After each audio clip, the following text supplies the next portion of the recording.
Ambassador Diane Miller stood alone in the massive chamber of the Galactic Council. The room was built to impress and intimidate, with high ceilings that seemed to reach the stars themselves. Nearly 500 alien representatives from across the galaxy sat in rising tiers, looking down at her. Most of them were smirking. Diane kept her back straight and her face calm, though inside she felt a storm of emotions. She had served Earth for 30 years, but never had she faced such open hostility. "The human speaks of sovereignty," the Xilari delegate said, his scaled skin shifting colors with his mood, as if their primitive species has earned such a right. Laughter rippled through the chamber. Diane gripped the podium tighter. "Earth has broken no laws," she said, her voice calm but firm. "Our gravity manipulation technology was developed by human scientists. It belongs to Earth." The council president, a tall being with 6 limbs and skin that glowed faintly blue, leaned forward. "The council has decided. Earth will surrender this technology and dismantle its defense fleet as reparations for violations of Sector 7 boundaries." "Violations we have proven were false," Diane countered. The Xilari delegate stood up suddenly. He was nearly 7 feet tall, with a ridge of spines running down his back that rose when he was angry. Right now, they were fully extended. "The evidence was clear," he hissed. "Or is the human brain too small to understand simple facts?" More laughter. One delegate even clapped its 4 hands together in amusement. The council president raised a hand for silence. "Earth has 30 standard days to comply. If you refuse, all trade routes to human worlds will be closed. Your colonies will be isolated. Your economy will collapse." Diane felt a chill run through her body. This was worse than she had expected. Much worse. "This is not justice," she said quietly. "This is bullying." The Xilari delegate walked down to the speaking floor. He circled Diane slowly, his clawed feet clicking on the polished stone. "This is the natural order," he said. "The strong decide. The weak obey." Then he spat on the floor near her feet. The gesture was understood by every species present. Diane looked up at the hundreds of alien faces. Some seemed uncomfortable, but none spoke in Earth's defense. She gave a small, formal bow and walked out of the chamber with her head held high. She would not let them see her tremble. 3 days later, Diane sat at a long table in a secure room deep beneath the Pentagon. The walls were thick enough to block any signal. No one could listen in. "They gave us 30 days, President Gregory Howard said. He was a tall man with gray hair and tired eyes. "What are our options?" Fleet Admiral Jason Bennett stood up. He wore a uniform with rows of medals, but his face was grim. "If we surrender our fleet, we lose everything. The Council will never stop at this demand. Next year, they'll want our colonies. Then Earth itself." Chief Scientist Olivia Clark nodded. "The gravity technology is just the beginning of what we've discovered. If we hand it over, we're giving away our future. But if we refuse," said Defense Secretary William Peters, "they'll cut us off from interstellar trade. We have millions of people on colonies who will starve." "Not if we act first," Admiral Bennett said. He pressed a button, and a hologram appeared above the table. It showed diagrams of ships and weapon systems. "We've been preparing for this possibility. Project Defiance is ready." President Howard looked at the faces around the table. "You're suggesting we go to war against the entire Galactic Council. They have thousands of ships for every one of ours." "Numbers aren't everything," Bennett replied. "We have technology they don't know about. We have surprise. And we have nothing to lose." Diane thought of the Xilari delegate's smirk as he spat at her feet, the laughter that had echoed in the council chamber. "They think we're weak," she said. "They think we'll roll over and accept their bullying." The president closed his eyes briefly. When he opened them, there was a new resolve in his gaze. "We need to appear to comply. Make them think we're surrendering. Meanwhile, we prepare." "For what?" Defense Secretary Peters asked. "For war," Howard said simply. Humanity will not be humiliated again. Paul Martinez wiped sweat from his forehead as he made final adjustments to the device on his workbench.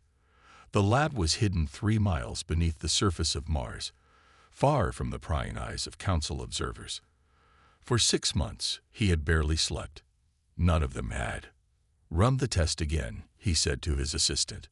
The small metal sphere on the testing platform seemed to shimmer, then vanished completely. The sensors around it went blank. "It's working," his assistant said, eyes wide. "The gravity field is bending all scanning waves around it. It's completely invisible." Paul allowed himself a small smile.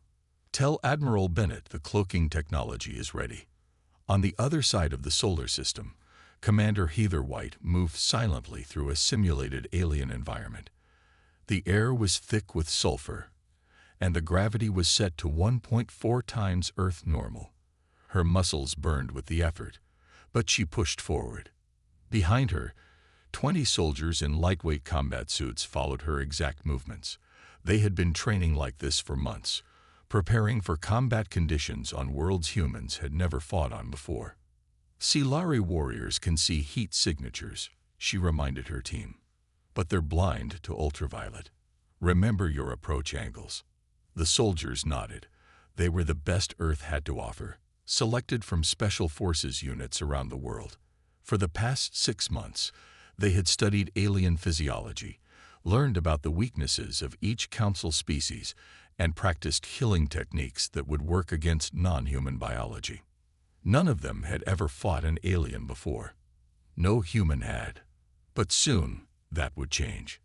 In orbit around Jupiter's moon Europa, what appeared to be a standard mining operation was actually a secret shipyard.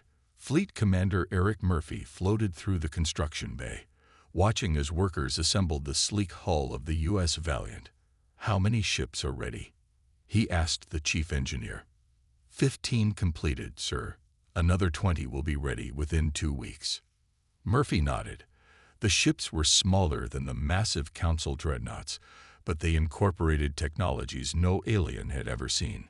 Gravity drives that could accelerate to speeds impossible for conventional engines.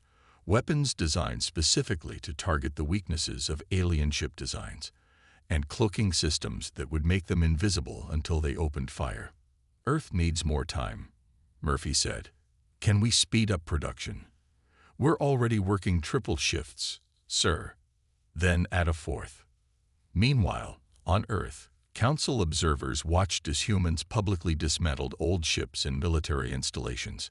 Ambassador Diane Miller held frequent press conferences announcing Earth's compliance with Council demands.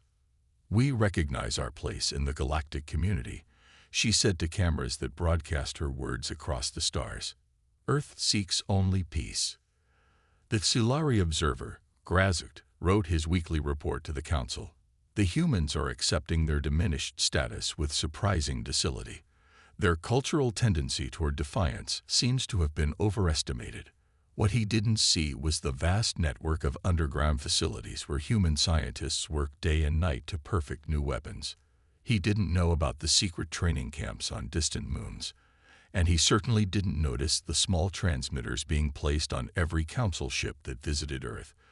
Transmitters that would allow human forces to track their movements across the galaxy. President Howard reviewed the progress reports in his secure office. The plan was working.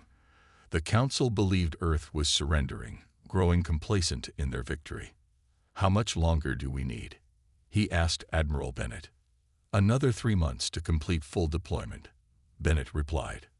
"They've announced a ceremony to celebrate Earth's successful reintegration as a compliant member world. It would be the perfect time to strike." Howard nodded slowly.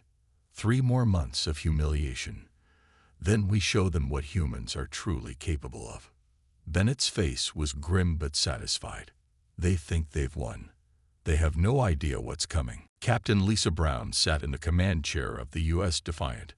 The ship hung in space, completely invisible to the massive defense grid surrounding the Silari homeworld. None of the alien vessels patrolling nearby had any idea they were there. "All systems ready, Captain," her first officer reported quietly, as if afraid the enemy might hear them despite the vacuum of space between them. Lisa nodded. Begin the attack sequence. The Defiant's new weapons powered up silently. 3 months of planning had led to this moment. This was humanity's answer to the Council's humiliation. Target their main defense satellites first, Lisa ordered, then their communication array. The weapons officer pressed the firing controls. Beams of concentrated energy, invisible until they hit their targets, shot across space. The first Silari satellite exploded silently, followed by 5 more in quick succession. Alarms began blaring on the Silari ships as they realized they were under attack. They fired blindly, having no idea where the attack was coming from. Second volley, Lisa commanded. The Defiant's weapons struck again, destroying the planet's communication array. The Silari homeworld was now cut off from the rest of their empire. Mission complete. Take us out of here. Maximum speed. The Defiant vanished into the darkness of space before the Silari could even identify what had hit them. Similar attacks happened across Council space. Within 48 hours, defense systems on 3 core worlds had been destroyed. Military leaders were in panic. No one knew how humans had developed ships that could avoid detection or weapons that could cause so much damage so quickly. On the massive Galactic Council space station, Frank Nelson walked through the maintenance corridors wearing the uniform of a cleaning worker.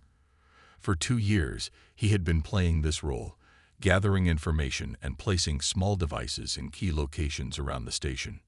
Now it was time to activate them. He entered a small control room and locked the door behind him. From his pocket, he took out a device no bigger than his thumb. He plugged it into the station's computer system and entered a series of commands. Immediately, the virus began to spread through the Council's networks. Communication systems crashed. Military coordination programs began sending false orders. The Council's ability to organize a response to the human attacks collapsed in minutes. Frank slipped out of the room and headed for his escape pod. His part of the mission was complete. Back on Earth, Admiral Bennett watched as reports of successful strikes came in from across Council space. Phase 1 complete, sir, his aide reported. All targets neutralized with minimal casualties. Bennett nodded with satisfaction. Begin Phase 2. Resource denial. Across the galaxy, human strike teams that had been in position for months began their own missions. They targeted fuel processing centers, supply depots, and shipyards. Some facilities were destroyed. Others were captured intact, their resources now in human hands. The Council had believed humans were weak. They had never faced human military tactics before. They were learning now, but it was too late. In the emergency council session, chaos reigned. The delegates shouted accusations at each other, convinced that some other species must be helping the humans. How else could a primitive species like Earth strike so effectively against the mighty Council? They have attacked the Xilari homeworld. The Xilari delegate screamed. This is an act of war. Your people started this when you humiliated Earth's ambassador, replied the Arcturian delegate, Kulvan. His species had always been more cautious about provoking humans. They are primitive apes. How could they possibly develop such technology? Kulvan's 4 eyes blinked slowly. Perhaps they were never as primitive as you thought. Perhaps in your arrogance, you have awakened something dangerous. As the Council argued, human ships continued their carefully planned strikes across the galaxy. The war that began with Earth's humiliation was now being fought on humanity's terms, and the Council was not prepared for the fury they had unleashed. President Howard addressed the people of Earth that evening.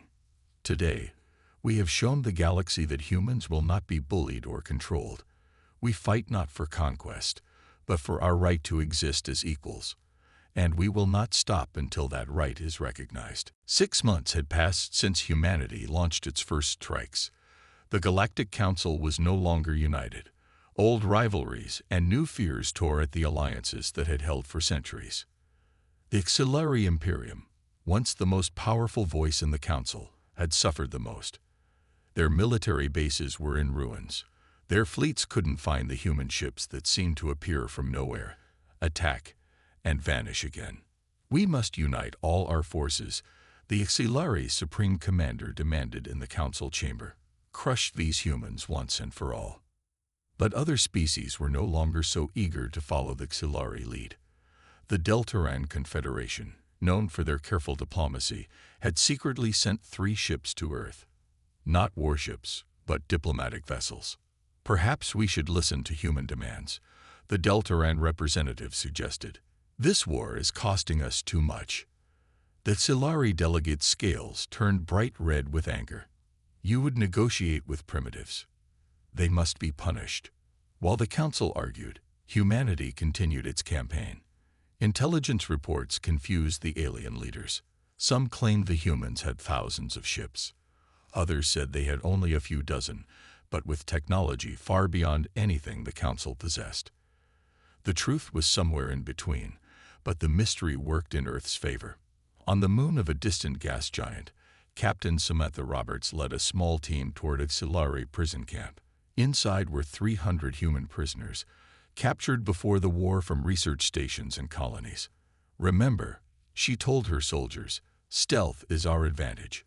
We get in, free our people, and get out. No unnecessary fighting." The team moved silently through the night. Their suits made them nearly invisible to HFY sensors. They had studied the guard patterns for weeks. Within an hour, they had disabled the security systems and reached the prison cells. The human captives were thin and weak, but their eyes lit up with hope when they saw their rescuers. "We're going home," Samantha told them. The rescue was broadcast across the galaxy. The footage showed how the prisoners had been treated, starved, beaten, some used for biological experiments. Species that had been neutral now questioned the Council's methods. Protests broke out on dozens of worlds. Back on Earth, Dr. Kevin Cooper worked in his lab deep beneath the Rocky Mountains. For years, he had studied HFY biology. Now he had created something that could change the course of the war. "The Prometheus Protocol is ready," he told President Howard. "It will target only HFY physiology. No other species will be harmed." Howard looked at the small container on the lab table. "This could kill millions." "It won't kill them," Kevin explained. "It will make them sick for weeks.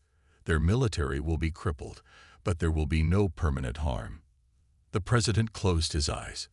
He had never wanted this war. The Council had forced it upon humanity, but he would not allow his species to become genocidal. "Use it," he finally said, "but only on military targets. We are not monsters, even if they think we are." On the HFY fleet's main base, alien soldiers began falling ill. The sickness spread rapidly through their ranks. Within days, 80% of their fighting force was too weak to stand. The human fleet, led by Admiral Bennett, moved in to capture the base intact. The few healthy HFYs surrendered without a fight. News of the HFY defeat spread quickly. Their allies began to distance themselves. Some council members secretly contacted Earth, looking for separate peace treaties. The Arcturian delegate, Colvin, addressed the council one last time before departing. "I warned you not to underestimate humans. They fight differently than we do. Not with brute force, but with cunning and determination. And now, I fear you have forced them to become something they never wanted to be, the most dangerous species in the galaxy." As Colvin left the chamber, the remaining council members looked at each other with new understanding. The war they had started was not going as planned. Humanity was not just fighting back, they were winning. Ambassador Diane Miller stood once again before an audience of alien delegates. But this time was different. She was not in the Galactic Council chamber, but in the Grand Hall of Neutral Species on the planet Altair Prime. Representatives from 17 powerful non-council worlds listened closely to her words. "1 year ago, the Council tried to strip Earth of its rights," she said. Her voice was calm, but carried throughout the massive hall. "Today I bring evidence that we were not the first." Behind her, large screens showed documents recovered from secret council archives. The files revealed plans to target other rising species, to keep them weak and dependent on Council approval. The Council does not want equals, Diane continued. They want servants. Today, they target Earth. Tomorrow it could be any of your worlds. The delegates whispered among themselves. Many had suspected the Council's true nature, but had never seen proof before. On Earth, Vice President Michelle Jackson led a different kind of meeting. 3 Deltaran diplomats sat across from her in a conference room overlooking the rebuilt city of New Washington. "Your offer is generous," the lead Deltaran said. His translucent skin pulsed with blue light as he spoke. "But what guarantees do we have?" Michelle slid a data tablet across the table. "Full access to our gravity manipulation technology. Exclusive rights for 50 years. In exchange, we want formal recognition of Earth's sovereignty and your protection if the Council attempts retaliation." The Deltarans examined the technical specifications with their 3-fingered hands. Their species had always valued technology over territory. "This would give us significant advantage in space travel," one said. "That's the point," Michelle replied with a slight smile. "We both benefit. That's true alliance, not the domination the Council practices." Meanwhile, on the edge of human space, trouble was brewing. The Xilari had gathered their remaining forces for one desperate attack. Their target was Earth's colony on Proxima Centauri, home to 3 million human settlers. The Xilari fleet dropped out of faster-than-light travel near the colony, weapons ready. Grand Admiral Vexor, the highest military leader of the Xilari Imperium, commanded the assault personally. His orders were simple: destroy everything. But as the Xilari ships moved toward the planet, sensors detected unexpected activity. Not just human ships rose to defend the colony, but vessels from 3 other species, races that had claimed neutrality in the conflict. Colonel Ethan Davis commanded the human defense fleet. "This is your only warning," he broadcast to the Xilari ships. "Turn back now." Grand Admiral Vexor laughed, his scaled face appearing on communication screens across the human fleet. "You think these few ships can stop us? Your allies are nothing." "They're not nothing," Ethan replied calmly. "They're proof that the galaxy is changing." The battle that followed lasted less than an hour. The Xilari, still weakened by the Prometheus Protocol and facing advanced human gravity weapons, found themselves outmatched. Their ships, once the terror of the galaxy, were disabled one by one. The human vessels moved with impossible speed, appearing and disappearing as their gravity drives bent space around them. The Allied ships from the neutral species provided perfect support, following battle plans they had practiced together for months. When Grand Admiral Vexor's flagship was finally surrounded, he refused to surrender. Colonel Davis ordered boarding parties to capture, not kill. He would not allow the Xilari leader to become a martyr. Marines led by Lieutenant Susan Wright cut through the flagship's hull. They fought their way to the command deck, where Vexor waited with his elite guards. The fighting was fierce but brief. "You should have killed me," Vexor hissed as human soldiers placed restraints on his clawed hands. "That's not our way," Susan told him. "You'll stand trial for your crimes. The entire galaxy will see justice done." News of the Xilari defeat and the capture of their Grand Admiral spread across the stars.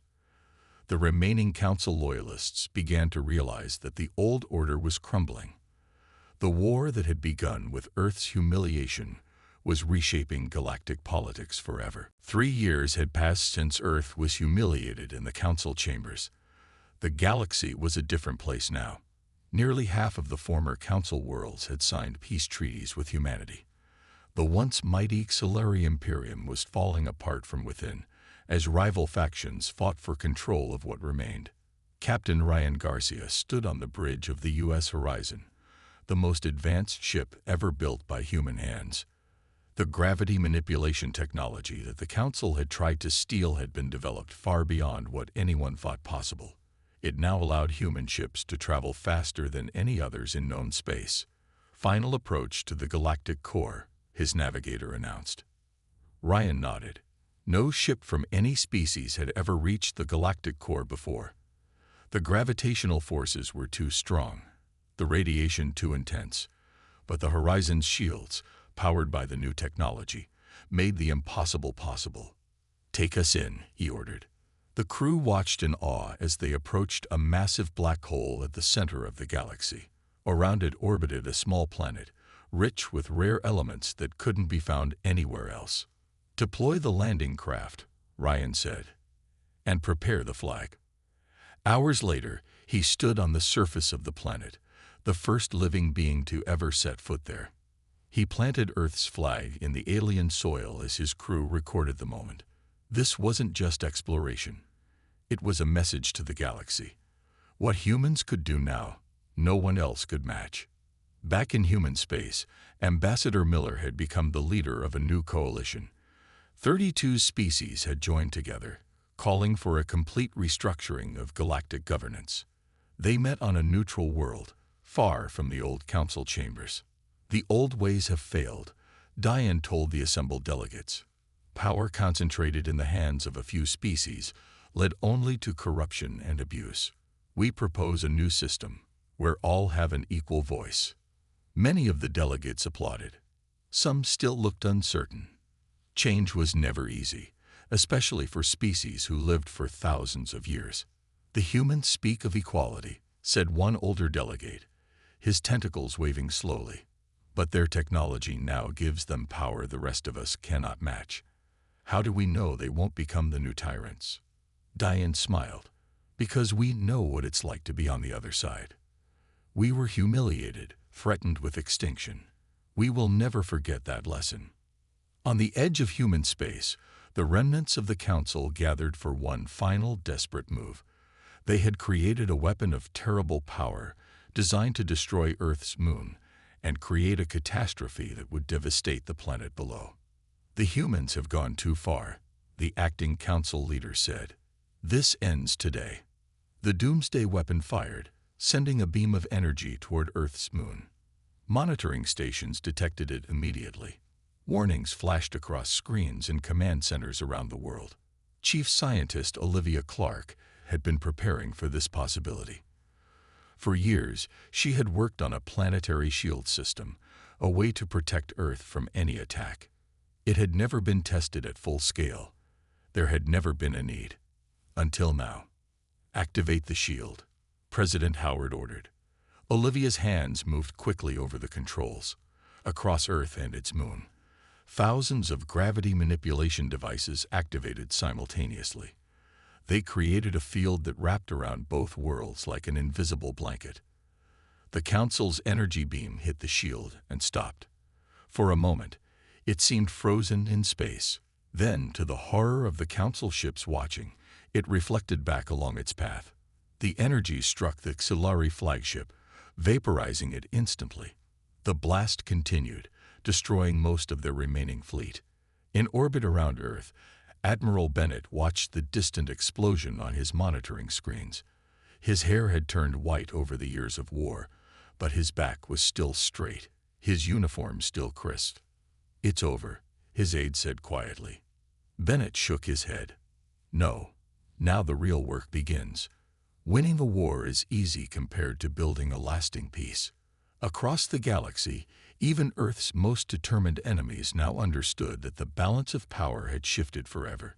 The species they had once mocked and humiliated now held the future of the galaxy in its hands. 5 years after the Council's attempt to humiliate Earth, the massive space station called Unity hung in orbit around the blue planet.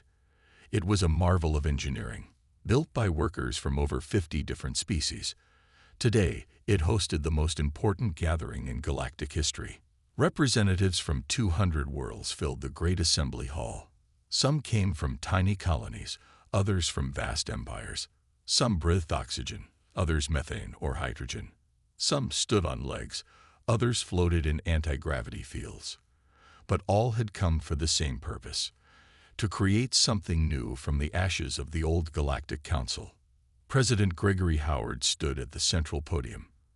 His hair was now completely white, his face lined with the stress of 5 years of war. This would be his final act before stepping down. 5 years ago, he began, a group of species decided that humanity did not deserve a place at the table. They tried to take what was ours by right. They thought we would surrender. He paused, looking out at the sea of alien faces. We did not start this war, but we have finished it. Now we must all decide what kind of galaxy we want to build. Near the front of the hall sat Admiral Bennett in his ceremonial uniform. His chest was covered with medals, but his eyes held the sadness of someone who had seen too much death. Beside him was Ambassador Miller, the woman who had stood alone before the Council and faced their mockery with dignity. The Galactic Confederation we create today will be different from the Council it replaces, President Howard continued. No species will rule over others. All voices will be heard. All rights will be protected. In the back of the hall, a small delegation of Silari watched quietly. They were not representatives of the old Imperium, which had collapsed months ago. They came from the newly formed Silari Republic, built from the ruins of their old society. We fought not for dominance, but for the right to determine our own destiny, Howard said. And that is a right all beings share. A soft murmur of agreement spread through the hall. Even species that had once been enemies now nodded in approval. Dr. Nicole Adams stepped forward next. She was young, part of the new generation of human scientists who had grown up during the war. In her hands, she held a small device that would change everything once again. Today, we share our newest discovery with all members of the Confederation, she announced. This technology allows instant communication across any distance. No matter how far apart our worlds may be, we will always be connected. Gasps spread through the audience. Faster than light travel had existed for centuries, but instant communication across the stars had always been impossible. Until now. This is not a weapon, Nicole explained. It cannot be used to harm. It can only bring us closer together. And we offer it freely to all Confederation members. The assembly erupted in applause.